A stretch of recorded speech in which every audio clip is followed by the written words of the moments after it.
مذہبی افتراق پیدا کرنا، سیاسی عدم استحکام پیدا کرنا اور معاشی طور پہ مسلمانوں کو تباہ کرنا اور اخلاقی طور پہ مسلمانوں میں بگاڑ پیدا کرنا، یہ 4 ہدف ہیں ان کے، اور وہ 4 ہدف انہوں نے حاصل کر لیے ہیں۔ زیادہ تر قدرتی وسائل اللہ نے مسلمانوں کو عطا کیے، وہ زرعی وسائل ہوں یا معدنی وسائل ہوں، آبی وسائل ہوں یا دیگر وسائل، لیکن یہ بیچارے ان وسائل کے ہوتے ہوئے دنیا کے دست نگر ہیں۔ دوسرا، اللہ نے ان کو جمعیت اور قوت جو عطا کی ہے، لیکن 73 گروہوں میں بانٹ کر کے ان کو کس طرح سے ایک دوسرے کے ساتھ مخالف کھڑا کر دیا گیا ہے۔ اور تیسرا، سیاسی طور پہ شورشیں، یہ آپ دیکھ لیں ساری اسلامی ممالک کے اندر ہیں، پوری دنیا کا مطالعہ کر لیں، 1 انچ بھی جگہ ایسی نہیں ہے جہاں آتش و آہن برس رہا ہو اور وہ کفار کی سرزمین ہو۔ ساری لڑائیاں مسلمانوں کے دیس میں لڑی جا رہی ہیں۔ اب یہ مسئلہ ہوا ہے یوکرائن کا، اور آپ دیکھنا کہ بہت جلدی یہ حل کر لیا جائے گا۔ کشمیر ہے 70 سال سے لٹک رہا ہے، فلسطین کا مسئلہ حل ہونے کا نام ہی نہیں لیتا۔ مشرقی تیمور چٹکیوں میں حل ہوا کہ نہیں ہوا؟ یہ تاریخ ہمارے سامنے ہے، ہمیں آنکھیں کھول کے جینا چاہیے، کیونکہ وہاں معاملہ اور تھا، جو خون بہہ رہا تھا وہ مسلمان کا خون نہیں تھا، وہ بھی ان مسائل سے ملتے جلتے مسائل تھے، لیکن چٹکیوں میں مسئلہ حل ہوا کہ نہ ہوا؟ تو کیا کشمیر نہیں ہو سکتا؟ فلسطین کا مسئلہ حل نہیں ہو سکتا؟ اب عدم استحکام ہے، جتنے بھی ممالک ہیں وہ ایک اچھے انداز سے چل رہے ہیں۔ جو عدم استحکام ہے وہ ہمارے اسلامی ممالک کے اندر ہے، خانہ جنگیاں جتنی بھی دیکھ لیجئے وہ یہاں ہمارے ممالک کے اندر شروع کروائی جاتی ہیں۔ تو ہم اپنے نبی علیہ السلام کی تعلیمات کو فراموش کر گئے اور ہم اٹھتے ہی نہیں پا رہے، اور ہماری بڑی بڑی سلطنتیں جو ہیں، وہ اندلس کی سلطنت دیکھ لیجئے کس طرح تباہ و برباد کر دی گئی، سقوط بغداد ہوا، اسی طرح خلافت عثمانیہ کا سقوط ہے، سقوط دہلی ہوا، اور ہماری اس ریجن کے اندر دیکھ لیجئے یہ ایک سقوط کابل ہے، اسی طرح سقوط ڈھاکہ ہے۔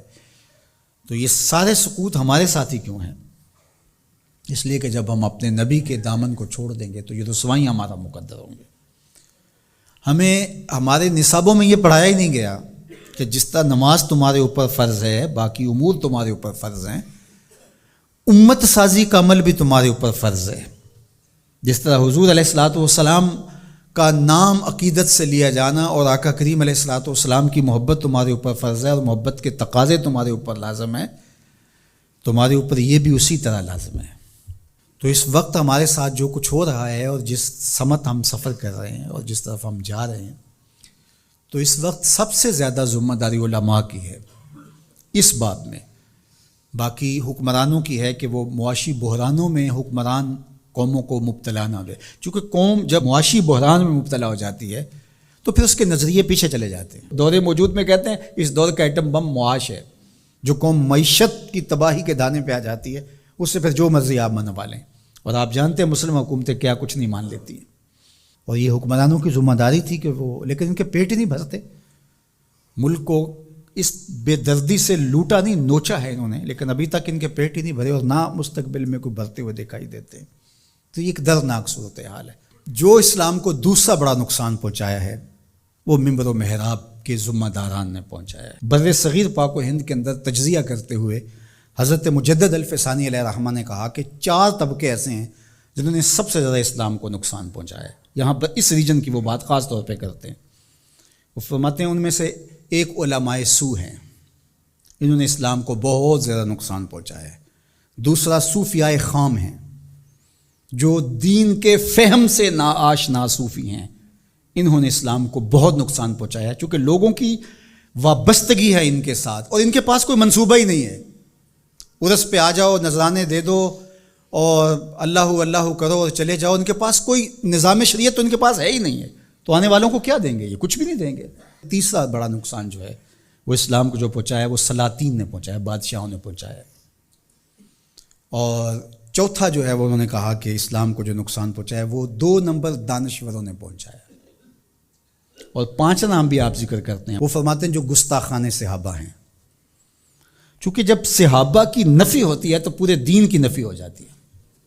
حضور کے تیار کردہ یہی لوگ تھے نا، حضور نے جن پہ محنت کی اور جن کو حضور نے اپنے سینے کا نور منتقل کیا، اور اگر ان کی نفی کر دی جائے تو پھر اس کا مطلب یہ ہے کہ دین کی عمارت گر گئی. پورے نظام کا انکار کرنے کے لیے ان کا انکار.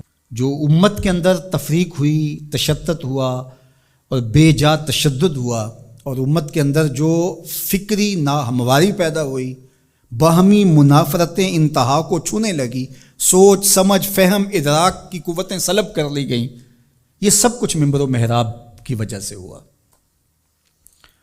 اور اس میں علماء حق یا علماء ربانی یا علماء راسخین جس کو قرآن نے کہا ہے وہ نہیں شامل، لیکن علماء سو جو ہیں سب سے زیادہ مسلمانوں کو اگر نقصان پہنچایا ہے علماء سو نے پہنچایا. اللہ ہمیں امت واحدہ کے نور سے مالا مال فرما، ایسی امت واحدہ جو تیرے محبوب کی سچی غلامی کا حق ادا کرنا جانتی ہو، ایسی امت واحدہ جو صحابہ کے در کی دہلیز کی نوکر ہو، جن کے رگ و ریشہ میں اہل بیت کا پیار محو نفوذ ہو، جو اولیاء امت کے طریق پہ گامزن ہو. اللہ ہمیں سچائیوں کی راہ پہ رکھے. وآخر دعوانا